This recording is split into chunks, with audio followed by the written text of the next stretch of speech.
నమస్తే సార్. నమస్తే అండి. సార్, లాస్ట్ టైం మనం చేసిన వీడియో చాలా చాలా వైరల్ అయింది. అది యూట్యూబ్లో కన్నా మనం మామూలుగానే చేసాం, అది ఆటోమేటిక్గా వైరల్ అయింది. వైరల్ అయిపోయింది. అంటే మేబీ అది అమ్మాయి గురించి అంత డీటెయిల్గా మాట్లాడుకోవడం, దానికోసం అని చెప్పి వాళ్ళు ఇది అమ్మాయిల వజీనా టైటనింగే కాదు, పురుషుల్లో కూడా పినాయిల్లో వచ్చే అంటే వాళ్ళకు ఉండే సైజెస్ గురించి చాలా చాలా చాలా డౌట్స్ ఉంటాయి. Is the size matter? Size really doesn't matter అండి. కాకపోతే ఏంటంటే మన వాళ్ళకి డాక్టర్ ఇచ్చే నాలెడ్జ్ కంటే ఇంటర్నెట్లో ఇచ్చే నాలెడ్జ్, ఏదో పాన్ సైట్స్లో ఇచ్చే నాలెడ్జ్, ఏదో బుక్స్లో చదివే నాలెడ్జ్, గూగుల్లో చదివే నాలెడ్జ్, ఇలాంటివన్నీ చూసి సైజ్ పెద్దగా ఉంటేనే మనం మేల్, లేదంటే మనం మేల్ కాదు, ప్రాపర్ మేల్ కాదు. అంటే నాకు పెద్దగా సైజ్ లేకపోతే నేను అబ్బాయిని, పవర్ఫుల్ అబ్బాయిని కాదేమో అని డిసైడ్ అయ్యి ఒక ఫ్యాక్టర్ లాగా వచ్చేసింది బయట. But really size doesn't matter అండి.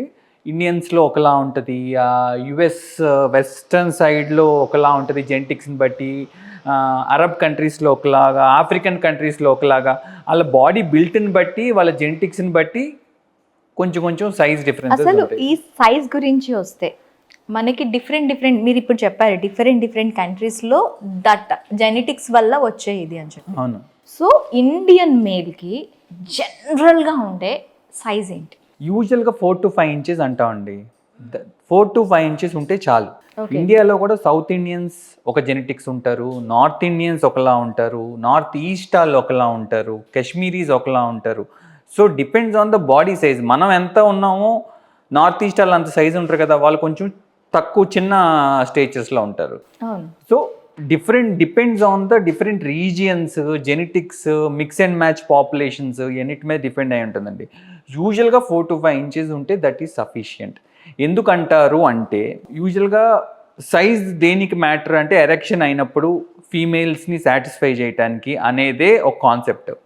సో ఆ కాన్సెప్ట్లోకి వెళ్తే ఫీమేల్ రిప్రొడక్టివ్ కెనాల్ లోపల వెజైనా ఏదైతే ఉందో అది దాని ఎంత లెంత్ ఉన్నా, యూట్రస్ దాకా లోపల లెంత్ ఉన్నా అనవసరం అండి మనకి. సెన్సరీ వచ్చే ఆ సెన్సరీ రిసెప్టార్స్, ఆ నర్వ్ ఎండింగ్స్ అన్ని స్టార్టింగ్ 4 to 5 inchesలోనే ఉంటాయి. ఓకే. అంటే మన ఫింగర్ పట్టేంత. ఆ 4 to 5 inchesలో పెనీస్ వెళ్ళి టచ్ అయినప్పుడే వస్తుంది. అది కాకుండా 6 inches, 7 inches, 8 inches ఉండి ఎంత లోపలికి మనం రబ్ అయినా ఉపయోగం ఏం లేదు. బట్ ఏంటంటే మనకు సైకలాజికల్గా సైజు పాన్ వీడియోస్ చూస్తారు, ఏదో ఇంటర్నెట్లో కొడతారు, గూగుల్లో అడుగుతారు, డిఫరెంట్ ఆన్సర్స్ చెప్తారు. సో అందుకనే సైజ్ డజంట్ మ్యాటర్ అనేది. అందుకనే యాక్చువల్గా మెడికల్ నాలెడ్జ్ ఉన్న వాళ్ళు చెప్తారు. మీరు యూరాలజిస్ట్ దగ్గరికి వెళ్ళినా, ప్లాస్టిక్ సర్జన్ దగ్గరికి వచ్చినా, ఎవరన్నా సెక్స్ స్పెషలిస్ట్ సైకాలజిస్ట్ దగ్గరికి వెళ్ళినా doctors will tell you. But ఒక నానుడి ఏంటి అంటే ప్రతి ఒక్కరి దగ్గర కూడా మనం వినేది జనరల్గా సైజ్ మ్యాటర్ అనే వింటాం. సైజ్ డజంట్ మ్యాటర్, దట్ అది ఒక పక్కన పెడితే సైజ్ మ్యాటర్. ఇప్పుడు చిన్నగా ఉన్నా లేదంటే పెద్దగా ఉన్నా వాళ్ళ సైజ్ని తగ్గించుకోవటానికి కానీ పెంచుకోవటానికి కానీ ఎలాంటి సర్జరీస్ అవైలబుల్? యూజువల్గా తగ్గించుకోవటానికి అట్లా ఏం ఉండదండి. మీరు తగ్గించుకోవటానికి ఏదైనా ప్రొసీజర్ చేస్తే ఆ నర్వ్ ఎండింగ్స్ని డ్యామేజ్ చేసి అసలు ఎరెక్షన్ అవ్వకుండా ప్రాబ్లం అవుతుంది. ఒక్కొక్కసారి తగ్గించుకోవడానికి, ఒక్కొక్కసారి ఏమైనా ఇన్ఫెక్ట్ అయితే సర్జికల్ ప్రొసీజర్ పెనీస్ మొత్తం మీకు కుళ్ళిపోయి మొత్తం డ్యామేజ్ అయిపోయే ఛాన్సెస్ ఉంటుంది. సో తగ్గించుకోవటానికి అంటూ ప్రొసీజర్స్ ఏమీ లేవు. పెంచుకుంటాకైతే కొన్ని ప్రొసీజర్స్ ఉన్నాయి. ఓకే. సో పెంచుకుంటాక ప్రొసీజర్స్ ఎలా అంటే మీకు సింపుల్గా చెప్పాలి అంటే కొంచెం లెంత్ పెరగాలి 1 or 2 inches అంటే స్కిన్ని అటు ఇటు అడ్జస్ట్ చేసి కొంచెం పెంచవచ్చు. నెక్స్ట్ వచ్చేసి మీకు అబ్నార్మల్గా పెరగాలి అంటే కొంతమందికి ఆ వాంటింగ్ ఉంటుందండి. పాన్ ఇండస్ట్రీస్ అట్లో ఉండేవాళ్ళు ఉంటారు కొంతమంది. వాళ్ళు వచ్చి మాకు అబ్నార్మల్ సైజ్ కావాలంటే ట్యాబ్లెట్స్ వైజ్ పెరుగుతాకుంటే ట్యాబ్లెట్స్, లేదు అంటే పెనైల్ ఇంప్లాంట్స్ అని పెడతాం. చిన్న చిన్న సిలికాన్ రాడ్స్ లాగా ఉంటాయి, అలాంటివి పెడతాం. లేదు అంటే కనుక పెనైల్ పంప్స్ అని ఉంటాయి. అంటే మన బీపీ ఆపరేటర్స్ మనం ప్రెస్ చేస్తుంటే ఎలా అయితే బీపీ పెరగడానికి ఇన్ఫ్లేట్ అవుతూ ఉంటుందో బల్బు, అలా పక్కన ఒక బల్బు లాగా ఉంటుంది. దాన్ని ప్రెస్ చేస్తూ ఉంటే ఎంత ప్రెస్ చేస్తే పెనైల్ లెంత్ అంత పెరుగుతుంది. ఓకే. సో బట్ ఇవన్నీ ఏంటంటే దీస్ ఆర్ ఆల్ అన్యాచురల్ అండి. ఓకే. సో దీనివల్ల మనం సర్జరీ చేస్తున్నప్పుడు రిస్క్, లేదు అంటే ఏదైనా ఇన్ఫెక్ట్ అయినా మనకి పెనిస్ పాడైపోవచ్చు, నర్వ్ డ్యామేజ్ అవ్వచ్చు. సో ఎరెక్షనే రాకపోవచ్చు అండ్ వాళ్ళకి ఫీల్ ఉండకపోవచ్చు. సో యూజువల్గా ఇవన్నీ ఎవరికి చేస్తామంటే ఏదన్నా పెనైల్ కార్సినోమాస్ కానీ, ఏదన్నా క్యాన్సర్స్ కానీ, ఏదన్నా యాక్సిడెంట్స్ అయ్యి కానీ ఏదన్నా డ్యామేజ్ అయ్యి పెన్నిస్ ఎరెక్షన్ రాకపోతే అలాంటి వాళ్ళల్లో ఈ చేస్తాం. Okay. జనరల్ పాపులేషన్లో నాకు చిన్నగా ఉంది కొంచెం లెంత్ పెంచండి అంటే జస్ట్ స్కిన్ని అడ్జస్ట్ చేసి చేసేస్తాం. అంటే కొంతమంది పుట్టుకతోనే ఇప్పుడు నాట్ ఓన్లీ సైజ్ షేప్స్ లో కూడా డిఫరెంట్ షేప్స్ తో పుడుతూ ఉంటారు. ఎస్, అలాంటి వాళ్ళకి మీరు సర్జరీ సజెస్ట్ చేస్తారు? వెరీ కామన్ అండి. కార్డీ అంటాం మేము. కార్డీ అంటే ఏంటంటే పెన్నిస్ ఇలా ఉండాల్సింది ఇలా బెండ్ అయ్యి ఉంటుంది. ఓకే. సో దట్ వాళ్ళకి ఎరెక్షన్ అయినా కూడా ఇలా బెండ్ అయ్యే ఎరెక్ట్ అవుతుంది బనానా షేప్లో. సో అలాంటప్పుడు ఏంటంటే కొంతమందికి పెయిన్ఫుల్ ఎరెక్షన్స్ ఉంటాయి, కొంతమందికి ఏంటంటే పార్ట్నర్తో ఇబ్బంది ఉంటుంది. అలాంటి వాళ్ళకి ఏంటంటే అవి చిన్నప్పుడు వస్తేనే ఈజీగా మనం దాన్ని అడ్జస్ట్ చేసేయచ్చు. అలా కాకపోతే కొంచెం పెద్ద ఏజ్ వచ్చాక కూడా మనం కార్డీ పెన్నిస్కి మనం షేప్ చేంజ్ చేసేయచ్చు కొంచెం. ఇలా కాకుండా కొంతమందికి ఏంటంటే హైపోస్పేడియాస్ అంటాం. హైపోస్పేడియాస్ అంటే ఏంటంటే మనకి పెన్నిస్ టిప్లోనే యూరిన్ వచ్చేది ఓపెన్ అవుతుంది. అలా కాకుండా వాళ్ళకి వెనకాలకు ఓపెన్ అవుతుంది. సో పెన్నిస్ కింద బేస్, ఇది పెన్నిస్ అయితే ఇక్కడ ఓపెన్ అవ్వకుండా కింద ఓపెన్ అవుతుంది.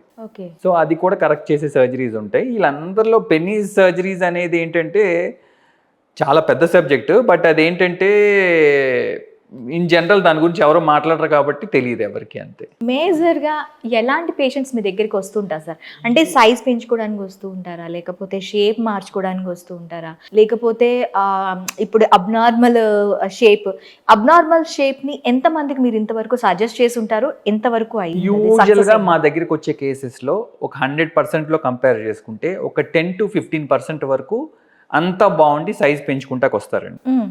వస్తే వాళ్ళకి మేము ఏం చేస్తామంటే వీల్ సెండ్ ఫస్ట్ సైకియాట్రిస్ట్ దగ్గరికి పంపిస్తాం.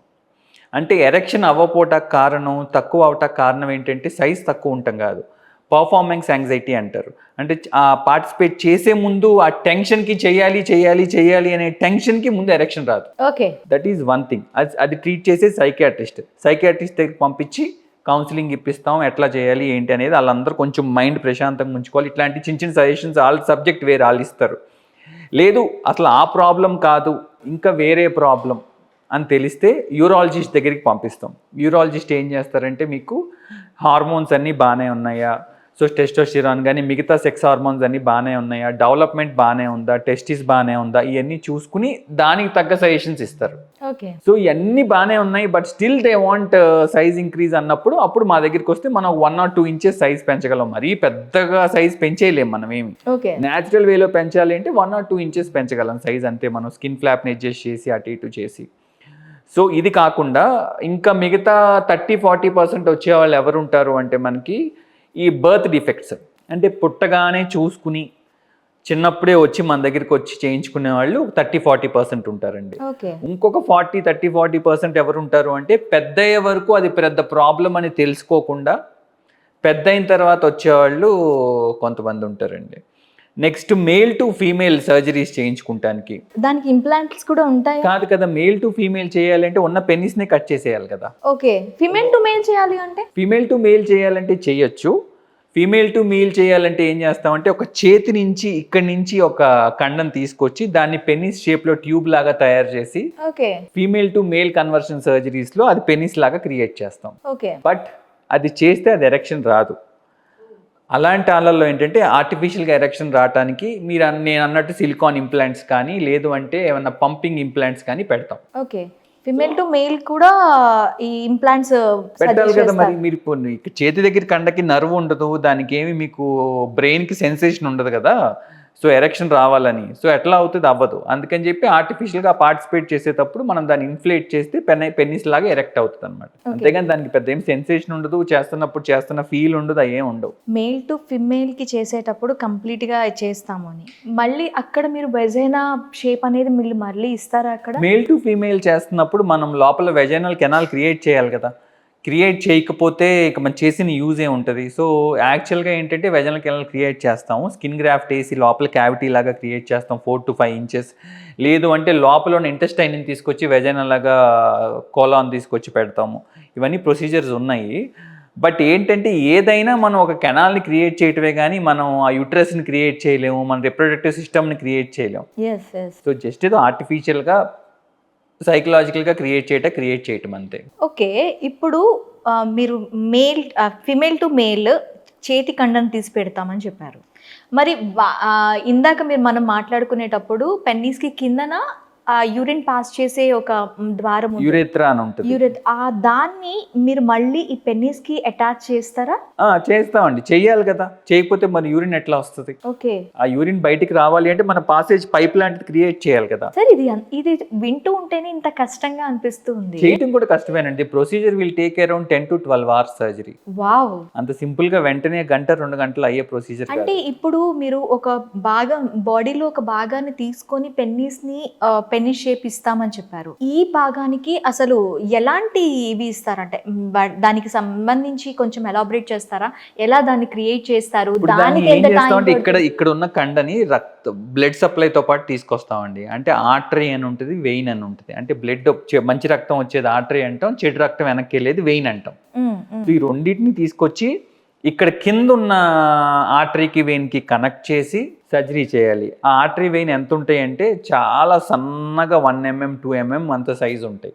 దాన్ని తీసుకొచ్చి మళ్ళీ ఇక్కడ అటాచ్ చేయాలి. అటాచ్ చేస్తున్నప్పుడు లోపల రక్తం గడ్డగట్టకుండా చూసుకోవాలి. రక్తం గడ్డగడితే మళ్ళీ చచ్చిపోతుంది కదా కండ, దానికి బ్లడ్ వెళ్ళకపోతే. సో ఇవన్నీ చేసుకుని మైక్రోవాస్కులర్ సర్జరీస్ అంటాం. ఇవన్నీ అంటే చిన్నగా ఉన్న బ్లడ్ వెజల్స్ని కనెక్ట్ చేసి చేస్తాం. మైక్రోస్కోప్ కింద పెట్టి చూడాలి, మన కంటికి కనపడదు ఆ సర్జరీ.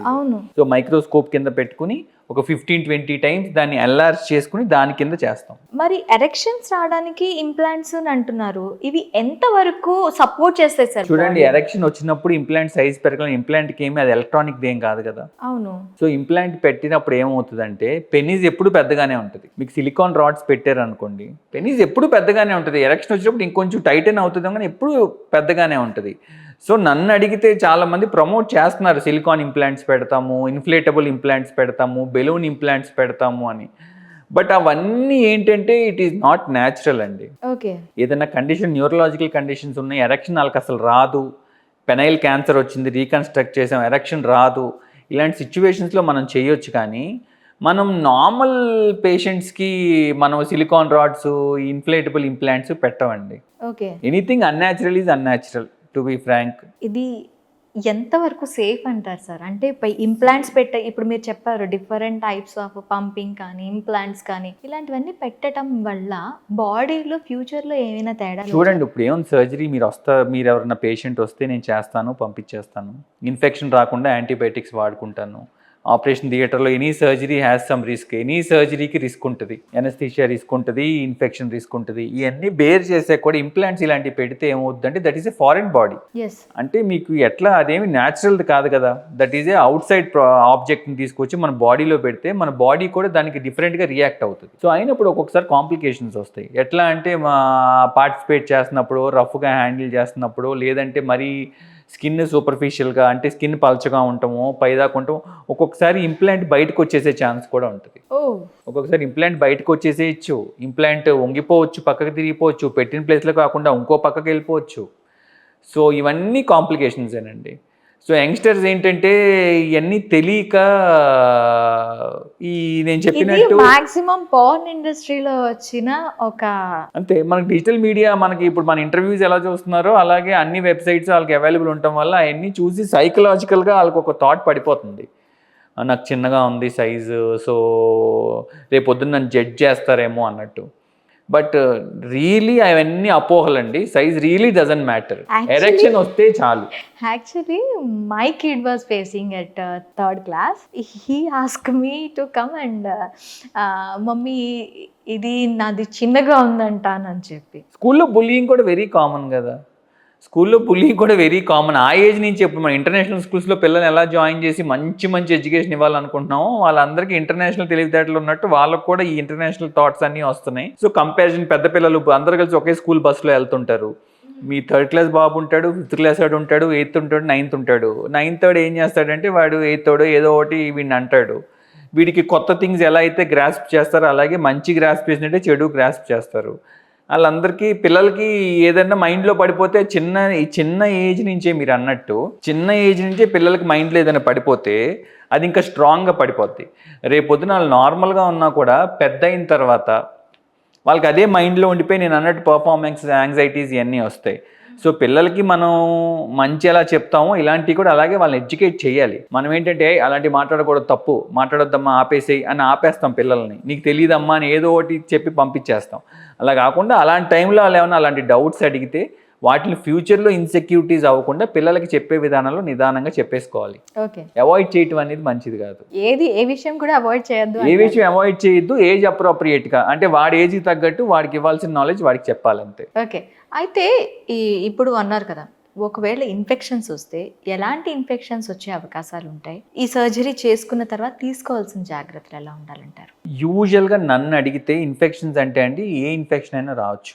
యూజువల్గా ఏంటంటే urine has some kind of bacteria. మీకు అప్పుడప్పుడు యూరినరీ ట్రాక్ ఇన్ఫెక్షన్స్ వస్తూ ఉంటాయి జనరల్ పాపులేషన్ అందరికీ. యూరిన్ వెళ్తున్నప్పుడు మంట రావటం కానీ అలాంటిది యూరిన్ హ్యాస్ సమ్ బ్యాక్టీరియా. మీకు యూరిన్ టెస్ట్లో కూడా 0 cells అని ఎవరు యూరిన్ టెస్ట్ చేపిస్తే, పస్ సెల్స్ అంటే 2 or 3, 1 or 2 అట్లా ఇస్తారు. That is normal.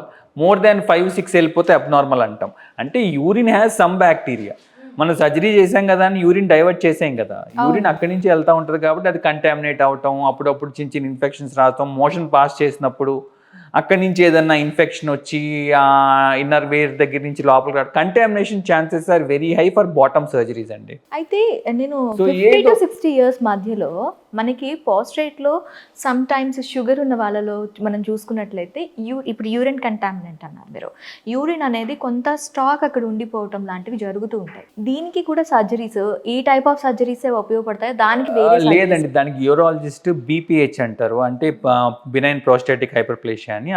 ఆ ప్రోస్టేట్ గ్రంథి ఏదైతే పెద్దగా ఉందో యూరాలజిస్ట్ ఏం చేస్తారంటే అక్కడికి వెళ్ళి ఆ ప్రోస్టేట్ గ్రంథిని డీబల్క్ చేస్తారు, అంటే సైజుని తగ్గిస్తారు. ఏదైతే యూరిన్ వచ్చే పాసేజ్ని ఇది నొక్కుతుందో దాన్ని తగ్గిస్తారు, సైజు తగ్గియటం వల్ల యూరిన్ లోపల రిజర్వ్ ఉండిపోకుండా ఫ్రీగా బయటకు వచ్చేయటానికి.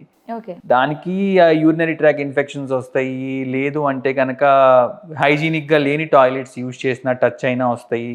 డిఫరెంట్, అదొక వేరే కాన్సెప్ట్ అండి, మళ్ళీ యూరాలజీ సబ్జెక్ట్లోకి వెళ్ళిపోతాం మనం. అండ్ మీరు అన్నట్టు ఇన్ఫెక్షన్స్ అంటే ఏ విధమైన ఇన్ఫెక్షన్స్ అన్నా రావచ్చు ఆ ఏరియాలో. మల్టిపుల్ బ్యాక్టీరియా, ఏ బ్యాక్టీరియా వచ్చి కంటామినేట్ చేస్తే ఆ ఇన్ఫెక్షన్ రావచ్చు. అండ్ సర్జరీ చేసిన తర్వాత కొన్ని రోజులు ఎరెక్షన్ రాకుండా టాబ్లెట్స్ పెడతాం. ఎరెక్షన్ రాకుండా ఎందుకు అంటే మరి మీకు సర్జరీ చేస్తాం, చేసిన తర్వాత మళ్ళీ ఎరెక్ట్ అయింది అనుకోండి, అయినప్పుడు సూచర్స్ అన్ని చిరిగిపోతాయి కదా. ఇప్పుడు మనం ఎరెక్ట్ చేసి సర్జరీ చేయలేం, మనం నార్మల్గానే సర్జరీ చేస్తాం. చేసినప్పుడు ఎరెక్షన్ వస్తే, సర్జరీ అయిపోయిన తర్వాత ఎరెక్షన్ వస్తుంది కదా, వచ్చినప్పుడు తెలియకుండా ఇన్వాలంటరీగా ఎరెక్షన్ వచ్చినప్పుడు కూడా ఆ కుట్లు టేర్ అయిపోతాయి, మనం వేసిన సూచర్స్ అని టేర్ అయిపోతాయి. సో ఆ ఎరెక్షన్ రాకుండా ట్యాబ్లెట్స్ వేసుకోవాలి, పేషెంట్ మనం చెప్పిన ట్యాబ్లెట్స్ వేసుకోవాలి. ఇది అంత ఈజీగా ఫీమేల్స్లో చేసే అంత ఈజీ సర్జరీ కాదండి. Penile surgeries are always complicated. ఈ సర్జరీస్కి ఏ ఏజ్ గ్రూప్ వాళ్ళు మంచిగా అంటే ఏ ఏజ్ గ్రూప్ వాళ్ళు అప్రోచ్ అవ్వచ్చు అంటారు? యూజువల్గా ఎంత తొందరగా అప్రోచ్ అయితే అంత బెటర్ అండి. అంటే చిన్నప్పుడే కనుక ఏదో అనామలీ ఉంది, సమ్ బెండ్ ఉంది పెన్నీస్, లేదు అంటే కనుక చిన్నప్పుడే కొంచెం యూరిన్ కింద నుంచి లీక్ అవుతుంది, ముందు ఈ టిప్పులో నుంచి రాకుండా వెనకాల నుంచి వస్తుంది అనుకున్నప్పుడు ఎంత చిన్న ఏజ్లో వచ్చి చేయించుకుంటే అంత తొందరగా డెవలప్మెంట్లో నీట్గా వచ్చేస్తుంది. సో లేదు తెలియలేదు మాకు, పెద్ద అయ్యాక తెలిసింది, మ్యారేజ్ అయ్యాక తెలిసింది అనుకుంటే ఎంత తొందరగా వస్తే అంత బెటర్. సో ఇంకా ఇందులో అయితే కాంప్లికేషన్స్ ఉన్నాయనే అంటాను. ముందు దాని గురించి ఆలోచించుకొని తర్వాత ఆపరేషన్. కాంప్లికేషన్స్ అయితే డెఫినెట్గా ఉంటాయండి, అంత స్ట్రైట్ ఫార్వర్డ్ సర్జరీస్ అయితే కావు. జాగ్రత్తగా చేసుకోవాలి, ఎక్స్పీరియన్స్డ్ సర్జన్తో చేయించుకోవాలి, కంపల్సరీ అవసరం అంటేనే చేయించుకోవాలి, ఏదో చూసి ఎక్కడో తెలుసుకుని చేయించుకోకూడదు. అండ్ మేము యూజువల్గా మ్యారీడ్ పార్ట్నర్స్ కూడా ఇలా వచ్చినప్పుడు సైకాలజిస్టులు రిఫర్ చేస్తుంటారు, సైకియాట్రిస్టులు రిఫర్ చేస్తుంటారు మాకు. రిఫర్ చేసినప్పుడు వైఫ్ని హస్బెండ్ని ఇద్దరిని కూర్చోబెట్టి కౌన్సిల్ చేసి కన్విన్స్ చేయటాకే ట్రై చేస్తాం.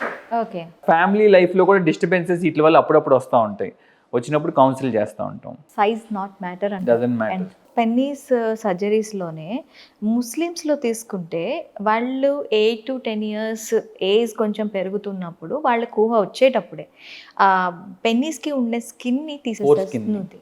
అవునండి, సర్కంసిషన్ అంటాం. ఓన్లీ ముస్లిం కమ్యూనిటీ కాదండి, చాలా వేరే కమ్యూనిటీస్లో కూడా అది ఆచారం ఉంది. అండ్ వేరే వెస్టర్న్ కంట్రీస్లో కూడా ఉంది. అది యాక్చువల్గా మంచిదండి, ఎందుకంటే మీకు పెన్నీ స్కిన్ కింద ఒక రకమైన వైట్ కలర్ కోటింగ్ ఫామ్ అవుతుంది. సో అందులో మీకు హ్యూమన్ ప్యాపిలో HPV వైరస్ అని ఉంటుంది, లేదంటే కొన్ని రకమైన బ్యాక్టీరియా ఉంటుంది. సో ఇలాంటి ఏమవుతుందంటే ఫీమేల్స్తో పార్టిసిపేట్ చేసిన తర్వాత there is a chance of cervical cancer for the females. Okay. అంటే సుంతి చేయకుండా ఉన్న మేల్స్ ఫీమేల్స్తో పార్టిసిపేట్ చేస్తే ఫీమేల్స్లో సర్వైకల్ క్యాన్సర్ వచ్చే ఛాన్సెస్ ఎక్కువ ఉంటాయి. అందుకే అన్మ్యారీడ్ ఫీమేల్స్కి హెచ్పివి వ్యాక్సినేషన్ అని చెప్పి మనం బాగా బయట ఈ మధ్య ప్రమోషన్ అవుతుంది. హెచ్పివి వ్యాక్సిన్ అని వినే ఉంటారు మీరు. మొన్నటిదాకా ఏమైందంటే ఫీమేల్స్లోనే హెచ్పివి వ్యాక్సిన్ వేయించుకోవాలి, పెళ్లి కాని పిల్లలు వేయించుకోవాలి అనేది మొన్నటిదాకా ఉంది. ఇప్పుడు ఇన్ఫాక్ట్ స్కూల్స్లో కూడా ఫీమేల్స్ లేదండి, ఇప్పుడు 30-40 ఇయర్స్ 50 ఇయర్స్ వరకు కూడా హెచ్పివి వ్యాక్సిన్ ఏజ్ ఎంత పెరిగితే డోసేజ్ అంత పెంచుతాము అని చెప్పి కూడా అంటున్నారు. బట్ ఏంటంటే అది ఎప్పుడైనా వేయించుకుంటాం మంచిదే. మేల్ పార్ట్కి ఎక్స్పోజ్ అవ్వకముందు వేయించుకుంటే ఇంకా మంచిది. అందుకని ఎంత ఎంగేజ్లో కుదిరితే అంత ఎంగేజ్లో వేయించుకోమంటున్నారు.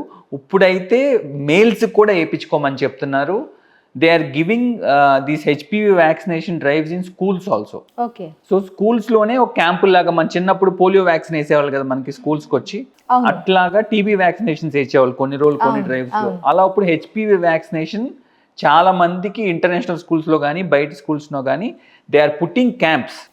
పేరెంట్స్ కూడా they are sending mails, consent ఇస్తారా మీరు హెచ్పివి వ్యాక్సినేషన్కి అని. ఆ స్కూల్లో పాకెట్ మనీలోంచి కట్ చేసుకుని దే ఆర్ గివింగ్ వ్యాక్సినేషన్స్. అంటే అంత పెరుగుతుంది. So circumcision is a good thing. At the same time మళ్ళీ సర్కంసిషన్ కరెక్ట్గా చేయించుకోవాలి. ఓకే.